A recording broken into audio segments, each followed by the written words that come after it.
Hello everyone, स्वागत है आपका हमारे चैनल में। हम लोग देख रहे हैं बीपीएससी के लिए घटना चक्र और 70 क्वेश्चन जो हैं वो हम लोग पिछले लेक्चर में कंप्लीट कर चुके हैं।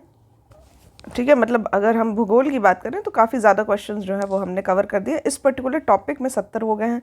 आज हम लोग आगे कंटिन्यू करेंगे। तो 71st जो हमारा क्वेश्चन है वो है निम्नांकित नंबर्स, मतलब जो निम्नलिखित दिए गए नंबर्स हैं, इनकी राजधानी ट्रेनों में कौन सी एक अधिकतम दूरी तय करती है। तो याद रखिएगा, राजधानी ट्रेनों जैसी स्पेसिफिक डेटा, बहुत ही स्पेसिफिक डेटा है और पूरा पूरा गलत करने का चांस है। इस तरह के क्वेश्चंस बीपीएससी ने पूछे हैं, 2011 के क्वेश्चन है ये। तो यहाँ पे आंसर हो जाएगा त्रिवेंद्रम सेंट्रल। ठीक है, त्रिवेंद्रम सेंट्रल जो है वो अधिकतम दूरी तय करती है। ये प्रश्नकाल की बात है। भारत की सर्वाधिक तीव्र गति की चलने वाली ट्रेन जो है वो गतिमान एक्सप्रेस थी इस वक्त पे। नेक्स्ट है यहाँ पे कुरियर सेवा किससे प्रतिस्पर्धा के लिए भारतीय डाक विभाग ने द्रुत डाक सेवा का आरंभ कब किया था। ठीक है, तो ये हो जाएगा 1986 में। ठीक है, इंस्टेंट डाक सेवा का जो उद्घाटन है, जो आरंभ है, वो किया गया था ताकि वो कंपटीशन कर सके कुरियर सेवा के द्वारा। ठीक है, तो 1986 इज़ द करेक्ट आंसर। यहाँ पे होता है, इसको स्पीड पोस्ट कहा जाता है। स्पीड पोस्ट जो है वो 1 अगस्त 1986 से प्रारंभ किया गया था। भारतवर्ष में सर्वप्रथम दूरभाष का प्रादुर्भाव किस वर्ष हुआ था। तो यहाँ पे दूरभाष यानी कि टेलीकम्युनिकेशन या टेलीग्राफ सेवा जो है वो 1850 में स्टार्ट की गई थी। 1850 ऑप्शन में नहीं है, इसलिए स्टार मार्क्ड क्वेश्चन है। तो सर्वप्रथम जो टेलीग्राफ सेवा है ये कोलकाता और डायमंड हार्बर के बीच शुरू की गई थी। 1881 में इंग्लैंड की ओरिएंटल टेलीफोन कंपनी लिमिटेड ने भारत में कलकत्ता, बॉम्बे, मद्रास, अहमदाबाद और कराची में टेलीफोन एक्सचेंज भी स्थापित किया था। ठीक है, तो टेलीफोन एक्सचेंज 1881, और उससे पहले टेलीग्राम जो है वो आ गया था, टेलीग्राफ जो है वो आ गया था 1850 में। ठीक है, और इसके अलावा 1882 में औपचारिक रूप से टेलीफोन सेवा की स्थापना जो है वो हो गई थी।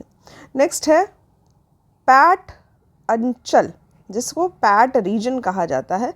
ये कहाँ पे अवस्थित है, तो ये है झारखंड रीजन में। ठीक है, तो पैट रीजन जो है ये छोटा नागपुर प्रदेश में अवस्थित है।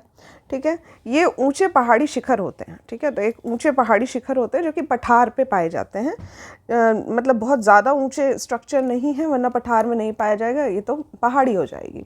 ठीक है, लेकिन ये थोड़े हल्के इस तरह से स्ट्रक्चर और इसी पे हल्के हल्के जो पहाड़ जैसे स्ट्रक्चर पाए जाते हैं, तो ये पैट रीजन कहा जाता है।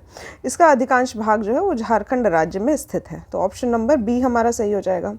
झुमरी तलैया रेडियो पर गीतों की फरमाइश के लिए प्रसिद्ध है, किस राज्य में स्थित है। ठीक है, ये झारखंड में स्थित है।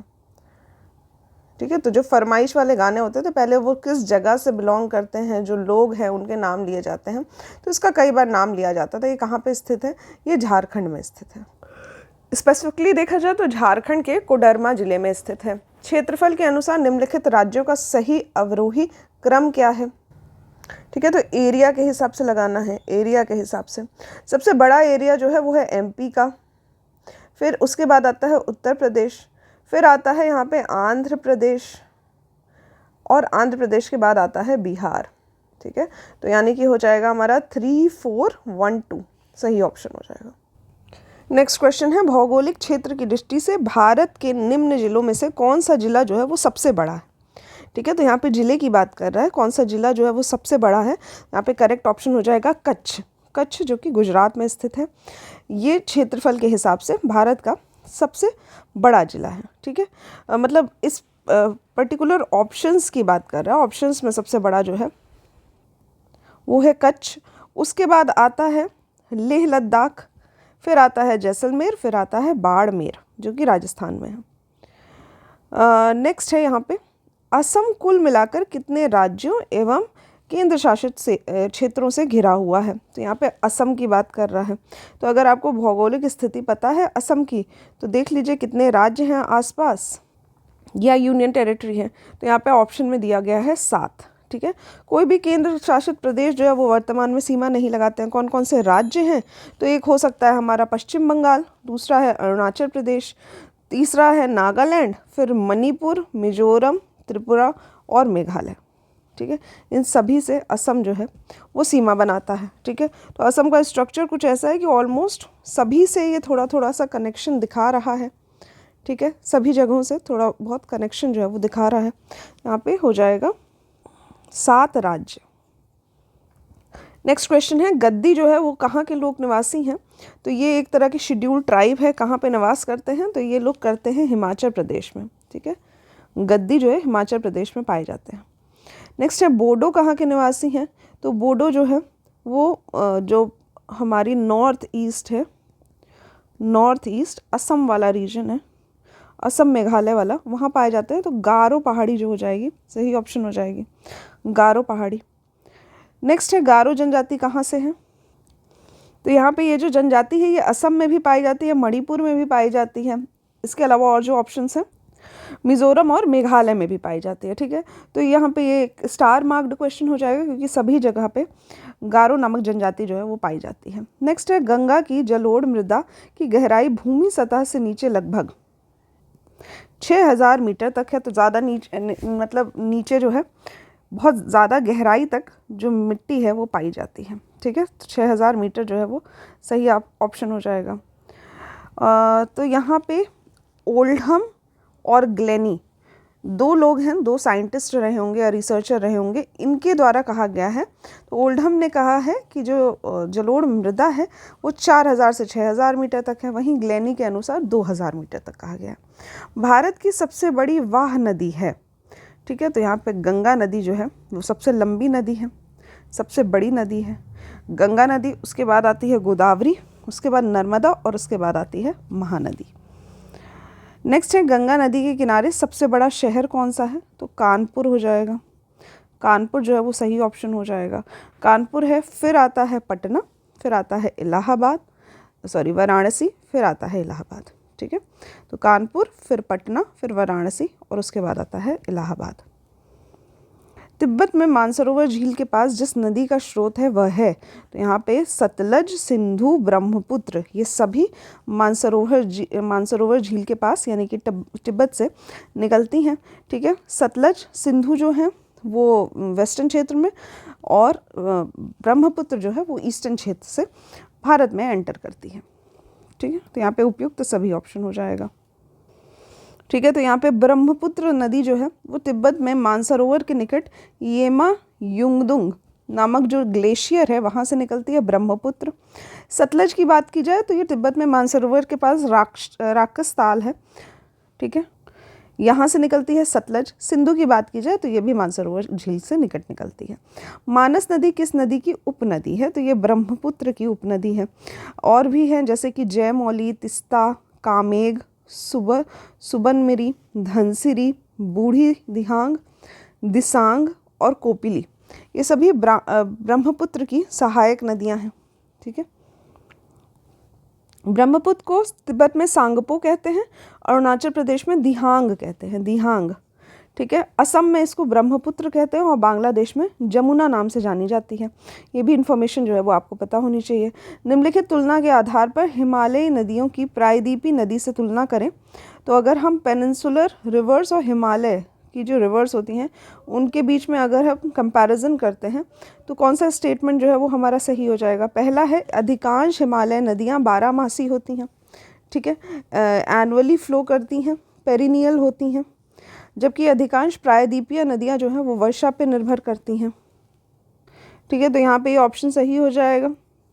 हिमालय नदियाँ जो होती हैं वो क्योंकि ग्लेशियर के पिघलने से निकलती हैं और इनका एक प्रॉपर सोर्स जो है वो पता है हमें, तो ये एक तरह से पेरिनियल होती हैं, मतलब 12मासी होती हैं। इनका पानी जो है वो कभी नहीं सूखता है। हिमालय नदी की जो ढाल है वो प्रायद्वीपी नदी की तुलना में अधिक होती है। ठीक है, तो यहाँ पे ये भी ऑप्शन सही हो जाएगा। यहाँ पे जो हिमालय नदी हैं इनकी जो ढाल है ये प्रायद्वीपी नदी की तुलना में अधिक होती है।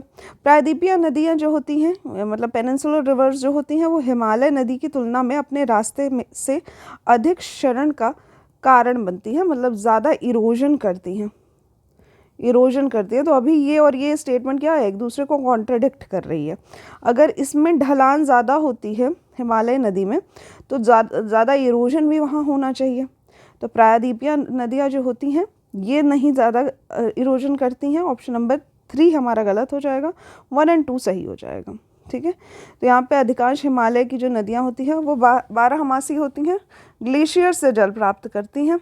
प्रायद्वीपीय नदियाँ जो होती हैं वो वर्षा पे निर्भर करती हैं। हिमालय नदी का ढाल ज़्यादा होता है, इसीलिए ये ज़्यादा इरोजन भी करती हैं। नेक्स्ट क्वेश्चन है, कौन सी नदी भ्रंश द्रोणी यानी कि फॉल्ट ट्रफ से होकर बहती हैं? फॉल्ट से होकर इस तरह से दो पहाड़ियों के बीच से नदी जो है वो बहती है, तो ये ऑप्शन हो जाएगा नर्मदा नदी। नर्मदा नदी जो है ये विंध्य और सतपुड़ा के मध्य जो भ्रंश घाटी है उससे होकर बहती है। यहाँ पे नर्मदा जो है वो सही ऑप्शन हो जाएगा। और याद रखिएगा कौन दो घाटियाँ हैं, तो सतपुड़ा और विंध्य। ठीक है, सतपुड़ा और विंध्य।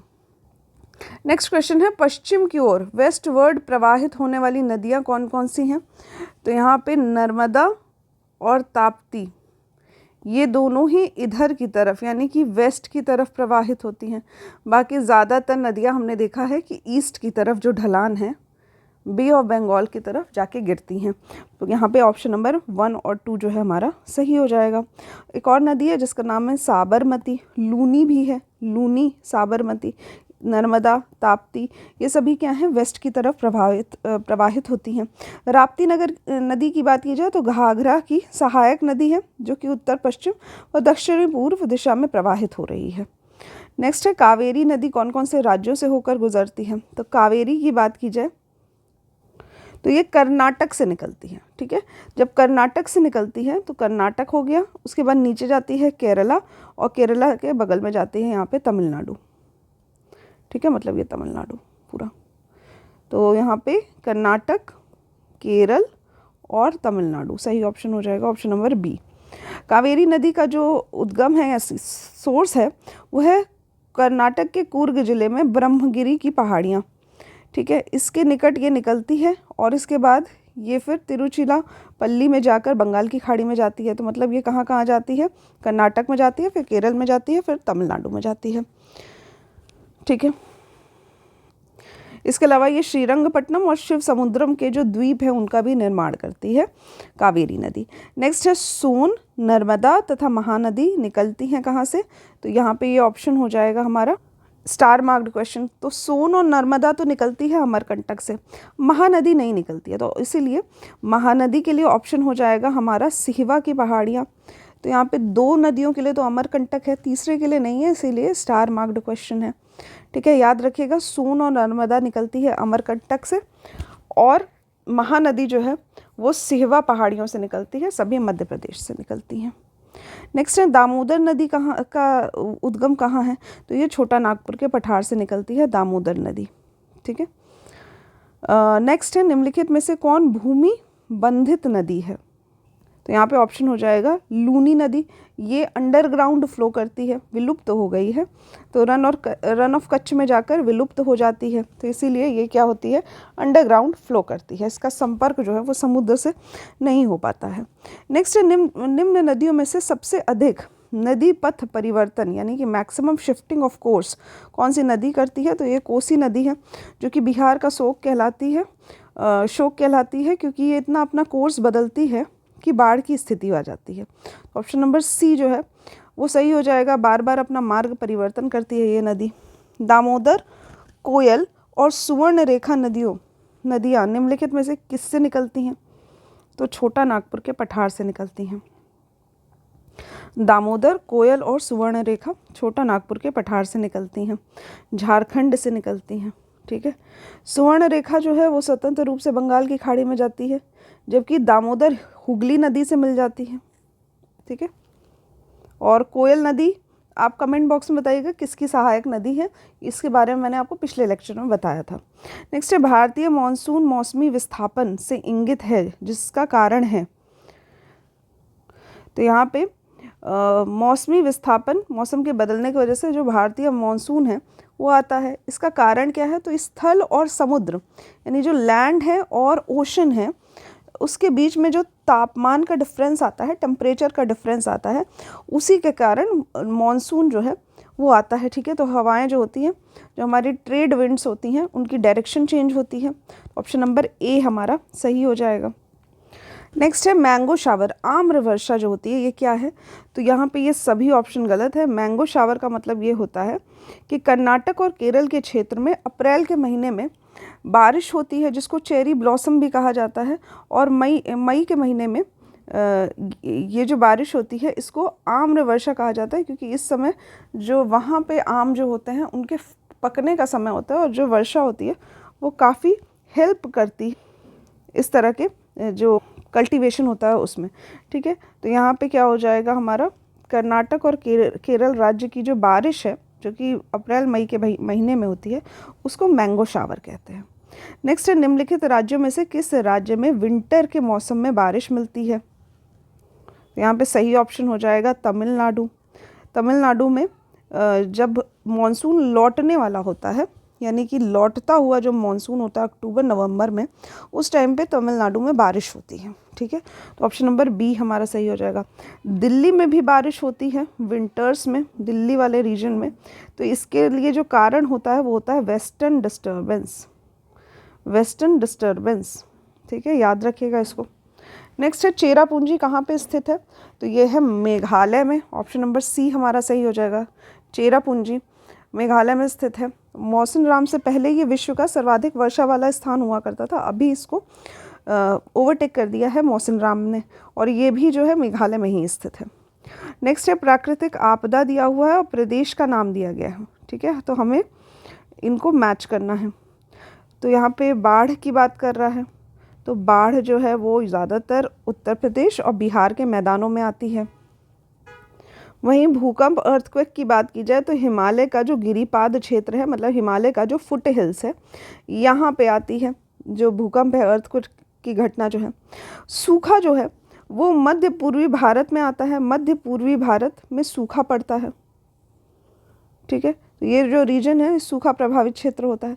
चक्रवात की बात की जाए तो उड़ीसा, उत्तरी उड़ीसा, झारखंड वाला रीजन है, यहाँ पे हमारे साइक्लोन्स आते हैं, तो चक्रवात आता है। तो ऑप्शन नंबर, मतलब ये मैच कर लीजिए, इसका हो जाएगा 3, भूकंप का हो जाएगा 1, सूखा का हो जाएगा 4, चक्रवात का हो जाएगा 2।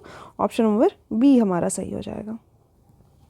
नेक्स्ट क्वेश्चन है करेवास मृत्तिका जो जाफरान यानी केसर का एक स्थानीय प्रकार है, इसके उत्पादन के लिए उपयोगी है, ये कहाँ पे पाई जाती है? तो केसर जो है भारत में अगर बात की जाए तो एकमात्र जगह केसर का प्रोडक्शन होता है वो है कश्मीर हिमालय में। तो कश्मीर हिमालय सही ऑप्शन हो जाएगा। याद कर लीजिए करेवास की मिट्टी है, ज़ाफ़रान को उगाने के काम आती है। ठीक है, करेवा मिट्टी। नेक्स्ट है रेगुर, किसका नाम है? तो रेगुर जो है वो काली मिट्टी को कहा जाता है, ब्लैक सॉइल का नाम जो है वो रेगुर मिट्टी भी है। इसको साथ ही कॉटन सॉइल भी कहा जाता है, कपास मिट्टी भी कहा जाता है, और चरनोज़ेम भी कहा जाता है। तो कई नाम से जानी जाती है ब्लैक सॉइल।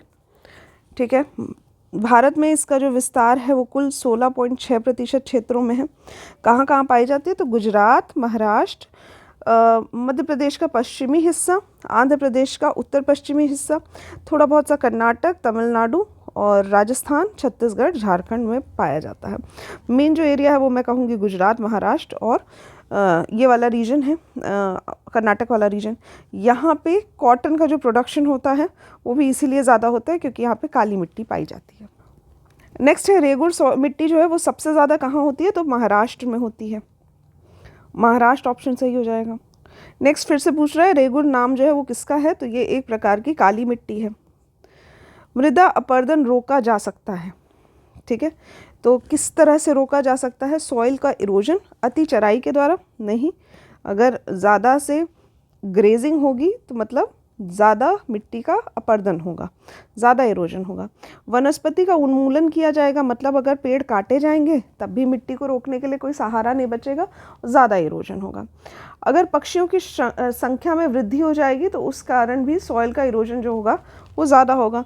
वहीं अगर मतलब इसका कोई ख़ास प्रभाव नहीं पड़ेगा, पक्षी की संख्या में वृद्धि से मृदा के अपरदन को कैसे रोका जा सकता है? ये कोई ऑप्शन ही नहीं बनता है।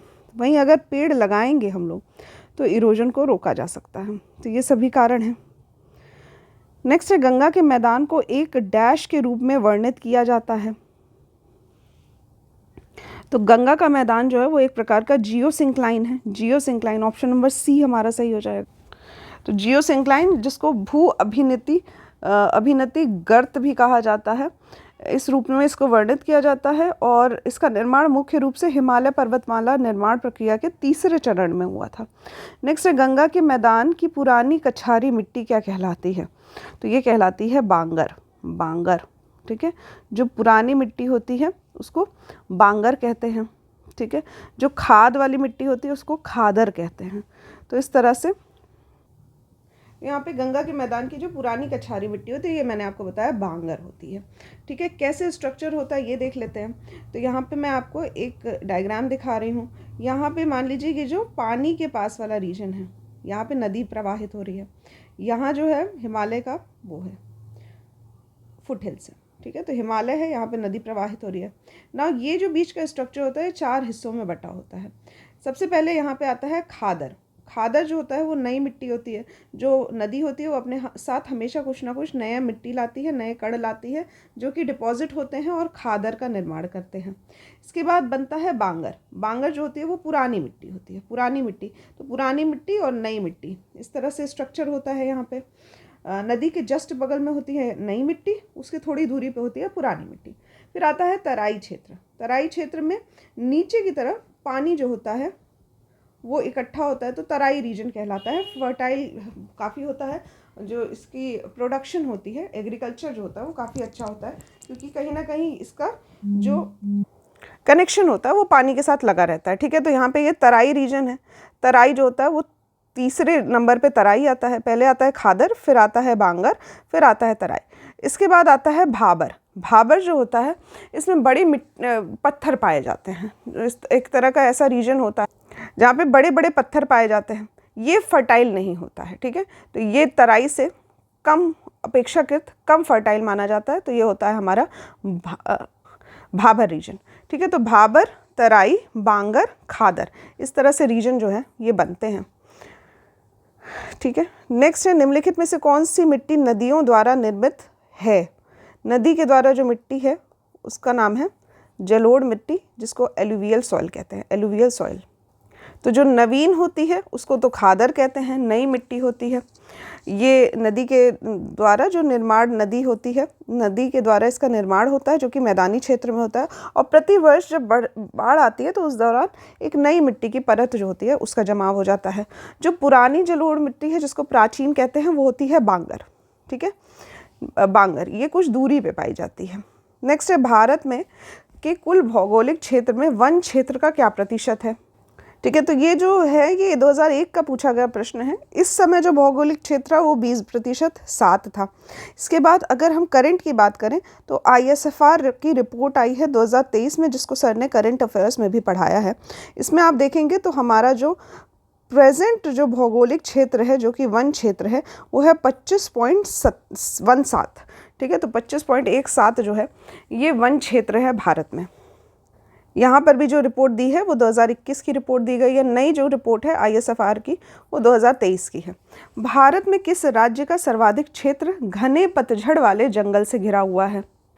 तो यहाँ पे घने पतझड़ वाले जो जंगल हैं ये मध्य प्रदेश में पाए जाते हैं। मध्य प्रदेश ऐसा जगह भी है जहाँ पे बहुत ज़्यादा वन जो है वो पाए जाते हैं।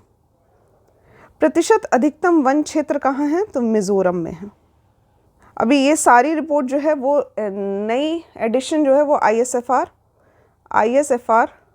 2023 आ गया, जिस पे एक सेपरेट वीडियो यदि आप चाहते हैं, क्योंकि इस पे 1 या 2 प्रश्न तो हमेशा ही बन जाते हैं। तो अगर आपको चाहिए कि सेपरेट वीडियो आए ISFR 2023 पे, तो प्लीज़ इसको भी कमेंट बॉक्स पे ज़रूर से टाइप करिएगा। नेक्स्ट है, भारत के किस राज्य में वन जीव अभयारण्य सबसे ज़्यादा है? तो कहाँ पे बायोस्फीयर रिजर्व जो है वो सबसे ज़्यादा पाया जाता है?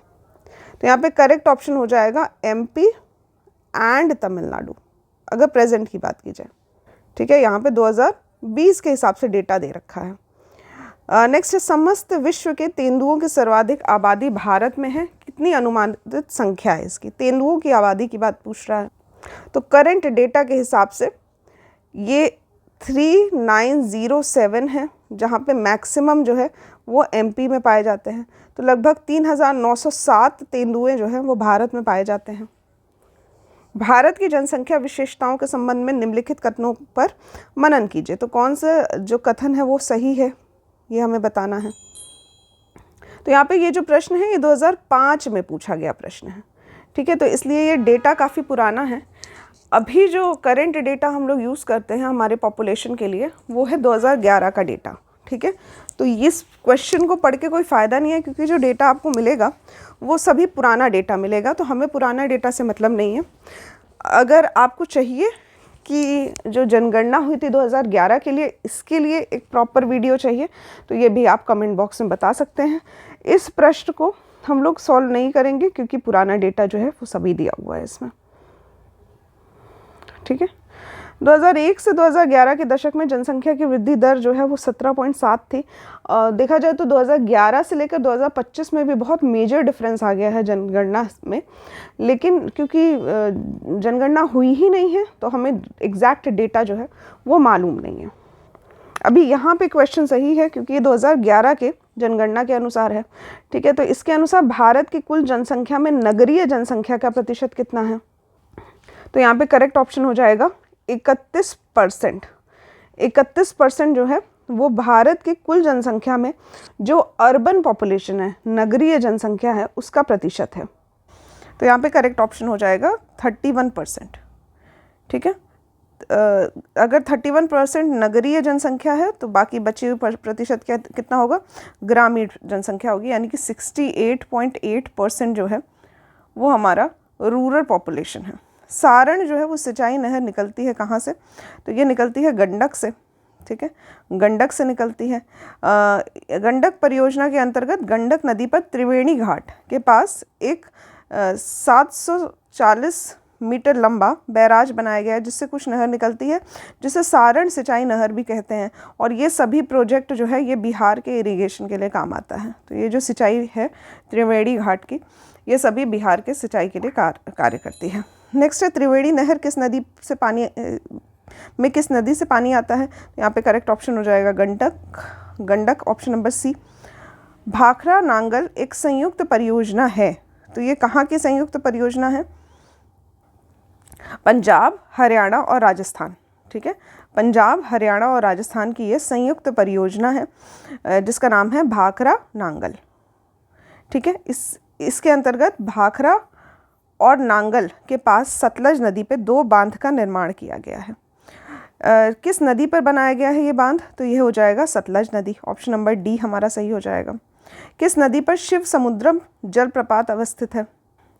तो ये है कावेरी नदी पे स्थित है, ये कर्नाटक में स्थित है।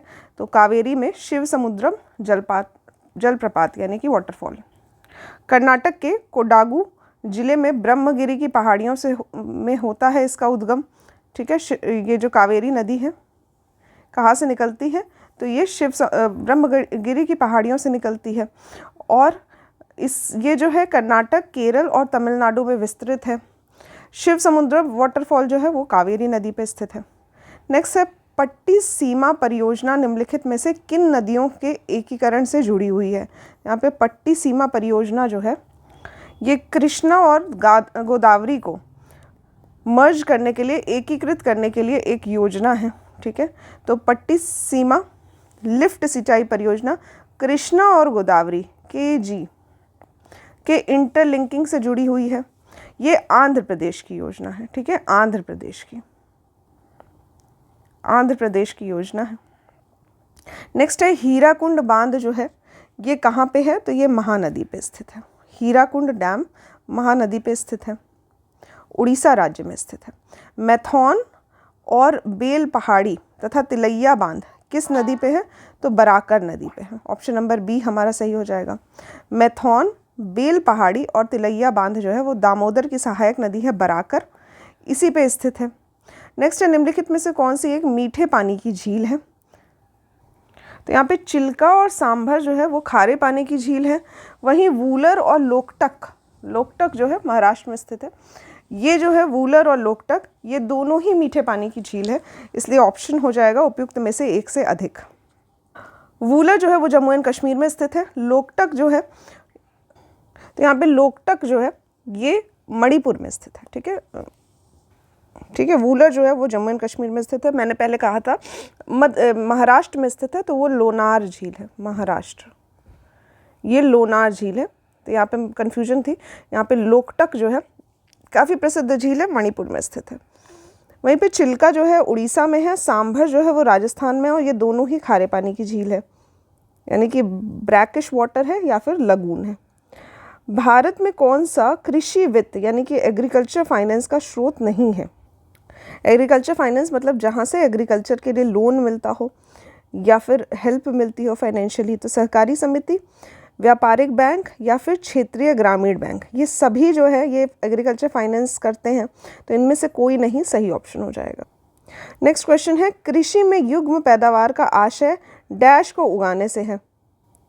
तो युग्म यानी कि पेयर वाइज जो एग्रीकल्चर होता है, इसका आशय क्या है? तो विभिन्न मौसमों पर दो फसल, कोई भी दो फसल जो है वो एक साथ उगाने को हम लोग युग्म पैदावार कहते हैं, डबल क्रॉपिंग कहते हैं। ठीक है, और अगर एक ही भूमि पे दो से अधिक फसल उग रही है तो उसको हम लोग मिश्रित खेती यानी कि मिक्स्ड फार्मिंग कहते हैं। नेक्स्ट है, भारत में द्वितीय हरित क्रांति के संबंध में क्या सही नहीं है? तो सेकेंड ग्रीन रिवॉल्यूशन जो है उसके संबंध में क्या सही नहीं, क्या सही है ये बताना है। ठीक है, क्या सही है ये बताना। तो 4 ऑप्शन दिए गए हैं, देखते हैं 1 बाय 1। इसका लक्ष्य हरित क्रांति से पूर्व में ही लाभान्वित हो चुके क्षेत्रों में गेहूं और चावल के उत्पादन को और वृद्धि करना है। ठीक है, तो कह रहा है कि जो पहली वाली हरित क्रांति थी, पहली हरित क्रांति, उसमें जो जिले थे, उसमें जो क्षेत्र थे जिसमें गेहूं और चावल के उत्पादन में वृद्धि की गई थी, उन्हीं को और लाभान्वित करने की बात कह रहे हैं, तो ये गलत है। ठीक है, इसका लक्ष्य है हरित क्रांति से अब तक लाभान्वित ना हो सकने वाले क्षेत्र में बीज, पानी, उर्वरक तकनीक का विस्तार करना। तो ये सही हो जाएगा कि जो क्षेत्र जो कि पहले वाली हरित क्रांति में लाभान्वित नहीं हुए थे, उनको सेकेंड फेज में हम लोग प्रॉफिटेबल कर रहे हैं। तो ऑप्शन नंबर 2 हमारा सही हो जाएगा। नेक्स्ट है थर्ड, इसका लक्ष्य हरित क्रांति के प्रारंभ में प्रयुक्त हो चुकी फसलों को छोड़कर अन्य फसलों के उत्पादन में वृद्धि करना है। तो ये गलत है, जो पहले फसलें उगाई गई थी उन्हीं फसलों को फिर से उगाने की बात कर रहा है। तो ऑप्शन नंबर 3 भी हमारा गलत हो जाएगा। नेक्स्ट है ऑप्शन नंबर 4, इसका लक्ष्य पशुपालन, सामाजिक वानिकी तथा मत्स्य पालन के साथ शस्योत्पादन का समाकलन करना भी है। तो इसके साथ साथ मतलब हम सिर्फ फार्मिंग नहीं करेंगे, हम लोग कैटल रेयरिंग, पशुपालन करेंगे, इसके साथ ही सामाजिक वानिकी, हॉर्टिकल्चर भी किया जाएगा, मत्स्य पालन किया जाएगा, मछली का पालन किया जाएगा, तो और साथ ही नर्सरी जो छोटे पौधे वाली होती है उसको भी ऐड किया जाएगा। तो यहाँ पे ये भी सही हो जाएगा स्टेटमेंट। 2 और 4 जो है वो हमारा स्टेटमेंट सही है। नेक्स्ट है, नकदी फसल में सम्मिलित नहीं है। तो कौन सा जो है वो कैश क्रॉप नहीं है ये पूछ रहा है। तो गेहूं जो है वो कैश क्रॉप नहीं है, ये एक अनाज की फसल है। ठीक है, गन्ना, कपास, जूट, ये सभी एक प्रकार का कैश क्रॉप है। ठीक है, तो गन्ना, कपास, जूट, तंबाकू या फिर तिलहन, ये सभी क्या होते हैं? कैश क्रॉप्स होते हैं। नेक्स्ट क्वेश्चन है, स्वतंत्रता प्राप्ति के बाद से भारत में सर्वाधिक प्रगति की है। तो जब हमारी स्वतंत्रता प्राप्त हुई थी उस समय अनाज का बहुत ज़्यादा शॉर्टेज था, तो इसके बाद सबसे ज़्यादा हम लोगों ने फोकस किया गेहूं पे। तो गेहूं का उत्पादन में सबसे ज़्यादा वृद्धि हुई है। ठीक है, सर्वाधिक वृद्धि जो है वो गेहूं के उत्पादन में देखी गई है।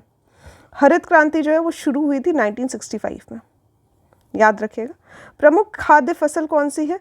तो यहाँ पे चावल जो है वो प्रमुख खाद्य फसल है भारत में, और दूसरे नंबर पे आता है गेहूं। भारत के चावल के कटोरे के क्षेत्र का नाम बताइए।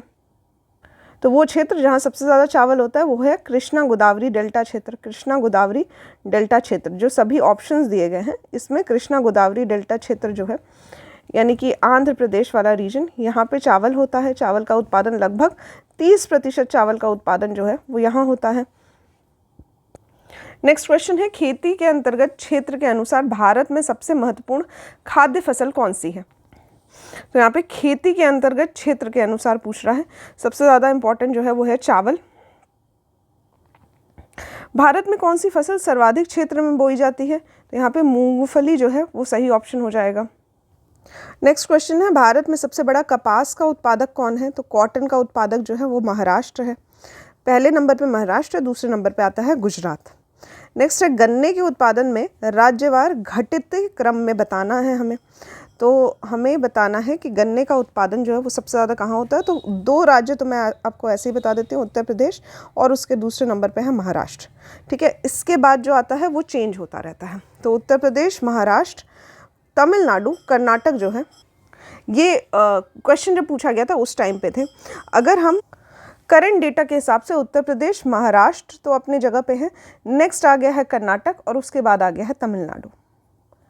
ठीक है, ये हो जाएगा हमारा जो शुगर केन क्रॉपिंग है उसके बारे में। शुष्क भूमि के लिए सर्वाधिक उचित फसल कौन सी है? तो ड्राई एरिया के लिए कौन सी फसल सबसे अच्छी है? तो मूंगफली, ग्राउंड नट। तो यहाँ पे देखा जाए तो मूंगफली जो है वो एक तरह की खरीफ की फसल है। गेहूं की बात की जाए तो ये रबी ऋतु में होती है और सिंचाई की सुविधा अच्छी चाहिए रहती है। गन्ना जो होता है इसको भी सिंचित क्षेत्र जो है वो ज़्यादा चाहिए रहते हैं। तो ये सभी क्या है, वेट रीजन में, आर्द्र भूमि में होते हैं। वहीं मूंगफली की बात की जाए तो ये ड्राई रीजन में होती है। भारत में सबसे बड़ा रबड़ का उत्पादक कौन है? तो यहाँ पे हो जाएगा केरल। रबड़ प्लांटेशन जो है सबसे ज़्यादा केरल में होती है। केरल के स्पेसिफिक जिले की बात की जाए तो एर्नाकुलम, कोट्टायम, कोझिकोड और कोल्लम, ये सभी जो हैं रबड़ के उत्पादन के प्रमुख जिले हैं। नेक्स्ट क्वेश्चन है, निम्नलिखित में से भारत का कौन सा राज्य रबड़ उत्पादन में अग्रणी है? तो अभी हमने देखा केरल राज्य जो है वो सबसे ज़्यादा उसमें रबड़ होता है। भारत सर्वश्रेष्ठ उत्पादक एवं उपभोक्ता है। तो यहाँ पे ऑप्शन जो है हमारा उसमें यूजुअली चाय जो है यहाँ पे ज़्यादा होती भी है, प्रोड्यूस भी ज़्यादा करते हैं और हम लोग कंज्यूम भी ज़्यादा करते हैं। ठीक है, तो ऑप्शन नंबर बी तो हमारा सही हो जाएगा। लेकिन अगर हम प्रश्नकाल की बात करें तो इसमें चाय और दाल दोनों ही ऑप्शन था इसका आंसर। ठीक है, वर्तमान के संदर्भ में बात की जाए तो करेंटली जो है चाइना ने इंडिया को चाय के मामले में पीछे कर दिया है। वहीं दाल जो है वो आज भी इंडिया जो है लार्जेस्ट प्रोड्यूसर है, साथ ही कंज्यूमर भी है। तो ऑप्शन नंबर डी हमारा करंट के सिचुएशन के हिसाब से सही हो जाएगा। नेक्स्ट क्वेश्चन है, निम्नलिखित में से किस पहाड़ी पर चाय बागान नहीं है? तो यहाँ पे कानन देवन, नीलगिरी हिल्स, दार्जिलिंग, ये सभी चाय के लिए प्रसिद्ध है। गिरनार जो है वो ऑप्शन सही हो जाएगा। गिरनार जो है वो चाय उत्पादन के लिए प्रसिद्ध नहीं है। ठीक है, कानन देवन पहाड़ियाँ जो है ये केरल राज्य के इडुक्की जिले में स्थित है।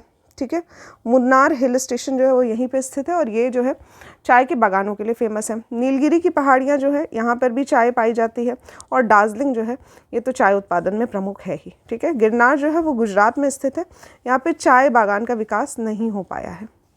नेक्स्ट है, निम्न कॉफ़ी उत्पादक क्षेत्रों में से कौन सा क्षेत्र कर्नाटक में नहीं है? तो चिकमंगलूर, कूर्ग और बाबा बुदान, ये सभी पहाड़ियाँ जो हैं कर्नाटक की हैं। पुलनेज जो है ये कर्नाटक में स्थित नहीं है। तो करेक्ट ऑप्शन हो जाएगा ऑप्शन नंबर डी, पुलनेज। ये तमिलनाडु में स्थित है। तो कर्नाटक में भारतीय कॉफ़ी बोर्ड के अनुसार कर्नाटक के चिकमंगलूर, कोडागु जिसको कूर्ग कहा जाता है, हासन जिले, वहीं केरल के वायनाड, त्रावणकोर और नेल्लियम पेथिस क्षेत्र, तमिलनाडु का पुलनेज, नीलगिरी, शेवरॉय, अन्नामलाई, ये सभी कॉफ़ी उत्पादन के लिए प्रसिद्ध है। ठीक है, सबसे ज़्यादा भारत में सर्वप्रथम कॉफ़ी के पौधे रोपित किए गए थे बाबा बुदानगिरी की पहाड़ी जो कि कर्नाटक में स्थित है। भारत अपनी आवश्यकता से अधिक उत्पादन करता है। तो सभी ऑप्शंस में देखा जाए तो चाय जो है आवश्यकता से अधिक इसका उत्पादन जो है वो भारत के द्वारा किया जाता है। ऑप्शन नंबर ए हमारा सही हो जाएगा। नेक्स्ट है, भारत का सर्वाधिक पटसन उत्पादन राज्य है। तो यहाँ पे जूट की बात कर रहा है, सबसे ज़्यादा जूट का उत्पादन कहाँ होता है? तो यहाँ पे ऑप्शन के हिसाब से हो जाएगा पश्चिम बंगाल। ठीक है, वेस्ट बंगाल। नेक्स्ट है, भारत के राज्यों में से जूट उत्पादन की दृष्टि से बिहार का स्थान क्या है? तो सबसे पहला तो स्थान है हमारा वेस्ट बंगाल का। बिहार का कौन सा स्थान? बिहार जो है अगर करंट की बात की जाए तो तृतीय स्थान पे है। ठीक है, तो यहाँ पे ऑप्शन में द्वितीय दिया हुआ है। करंट के टाइम पे हम लोग देख रहे हैं तो सबसे पहले आता है वेस्ट बंगाल, दूसरे नंबर पे आता है असम। ठीक है, और थर्ड नंबर पे आता है बिहार। तो यहाँ पे क्वेश्चन के हिसाब से तो द्वितीय होगा, 2018 का प्रश्न पूछा गया है, पर अगर मैं करंट के हिसाब से आपको बताऊँ तो इसका स्थान जो है वो तीसरा स्थान है। नेक्स्ट है एल्यूमिनियम का सबसे महत्वपूर्ण अयस्क यानी कि ओर कौन सा है, तो ऑप्शन नंबर ए हमारा बॉक्साइट सही हो जाएगा। बॉक्साइट जो है वो बहुत इंपॉर्टेंट ओर है एल्यूमिनियम का। नेक्स्ट क्वेश्चन है निम्नलिखित भारतीय राज्य में लौह अयस्क उपलब्ध नहीं है, तो कहाँ नहीं है पूछ रहा है। तो बिहार में भी है थोड़ा बहुत सा, उड़ीसा में भी है, मध्य प्रदेश में, पंजाब में बिल्कुल नहीं है, तो ऑप्शन नंबर डी हमारा सही हो जाएगा। कहाँ कहाँ पाया जाता है, तो उत्तर पूर्व में झारखंड और उड़ीसा में पाया जाता है। मध्य भारत में मध्य प्रदेश, छत्तीसगढ़, महाराष्ट्र में भी पाया जाता है। कर्नाटक और गोवा में पाया जाता है। कुछ अन्य क्षेत्र जैसे कि आंध्र प्रदेश, राजस्थान, केरल, गुजरात, हरियाणा और पश्चिम बंगाल में भी थोड़ा बहुत सा पाया जाता है। भारत में किस राज्य में चांदी उपलब्ध होती है, तो यहाँ पे सबसे ज़्यादा चांदी का उत्पादन जो है वो राजस्थान में होता है। तो पहले नंबर पे तो राजस्थान है, दूसरे नंबर पे कर्नाटक है, तो इनमें से कोई भी ऑप्शन सही नहीं है, ये एक स्टार मार्क्ड क्वेश्चन है। नेक्स्ट है निम्न खनिजों में से किस खनिज के उत्पादन में भारत विश्व में अग्रणी है। ठीक है, तो यहाँ पे सबसे ज़्यादा उत्पादन जो है वो जिप्सम और माइका दोनों का ही होता है, तो ए और सी दोनों ही ऑप्शन सही हो जाएंगे। ठीक है, तो यहाँ पे क्वेश्चन जो है वो ये पूछा गया है कि किस खनिज के उत्पादन में विश्व में अग्रणी है, तो अग्रणी तो नहीं है, लेकिन सबसे ज़्यादा यहाँ पे माइका और जिप्सम जो है काफ़ी परसेंटेज में पाया जाता है। लेकिन अगर फर्स्ट की बात की जाए, वर्ल्ड लार्जेस्ट प्रोड्यूसर की बात की जाए, तब तो किसी में नहीं है इनमें से। ठीक है, तो अभ्रक के लिए, माइका के लिए फेमस है ब्राज़ील, तांबे के लिए चिली है, ठीक है, कॉपर के लिए चिली है, जिप्सम के लिए है USA और लोहा के जो सबसे बड़ा उत्पादक है वो है ऑस्ट्रेलिया। भारत का कौन सा राज्य सर्वाधिक अभ्रक उत्पादन करता है, तो यहाँ पे करेक्ट ऑप्शन हो जाएगा माइका के लिए आंध्र प्रदेश। आंध्र प्रदेश जो है वो ऑप्शन में नहीं है, तो यहाँ पे नेक्स्ट ऑप्शन हो जाएगा हमारा झारखंड। ठीक है, आंध्र प्रदेश में सबसे ज़्यादा माइका होता है। तो फिर नेक्स्ट आता है राजस्थान और उसके बाद आता है झारखंड। दोनों ही ऑप्शन में नहीं है, इसलिए झारखंड को हम लोग टिक करेंगे। नेक्स्ट है आज का लास्ट क्वेश्चन है, भारत में खनिज उत्पादन में समृद्ध राज्य कौन सा है, तो यहाँ पे हो जाएगा हमारा, तो ऑप्शन के हिसाब से और क्वेश्चन के हिसाब से 1994 का प्रश्न है, जब बिहार जो है उसका विभाजन नहीं हुआ था, तो उस हिसाब से बिहार था। करंट की बात की जाए तो बिहार जो है वो ऑप्शन में नहीं होगा। करंट में सबसे ज़्यादा जो खनिज का उत्पादन होता है वो राज्य है छत्तीसगढ़, झारखंड, तेलंगाना, आंध्र प्रदेश, पश्चिम बंगाल और फिर आता है बिहार का नंबर। ठीक है, तो यहाँ पे ऑप्शंस के हिसाब से तो मैं आपसे कहूँगी कि इसको याद मत रखिए, क्योंकि ये एक प्रकार का करंट के हिसाब से स्टार मार्क्ड क्वेश्चन हो जाएगा। तो यहाँ पे आज के लेक्चर में बस इतना ही। नेक्स्ट लेक्चर में हम लोग इसके आगे प्रोसीड करेंगे, तो हम लोग मिनरल्स के बारे में ही पढ़ रहे हैं, कोयला उत्पादन राज्य के बारे में देखेंगे, और भी जो मिनरल्स के बारे में है उनके बारे में हम लोग पढ़ेंगे। जो इंपॉर्टेंट क्वेश्चंस पूछे जाते हैं मिनरल्स से रिलेटेड, अगर आपको उसके लिए एक सेपरेट वीडियो की रिक्वायरमेंट होगी तो आप कमेंट बॉक्स में उसके लिए लिख सकते हैं। ठीक है, आज के लेक्चर में बस इतना ही। Thank you for watching.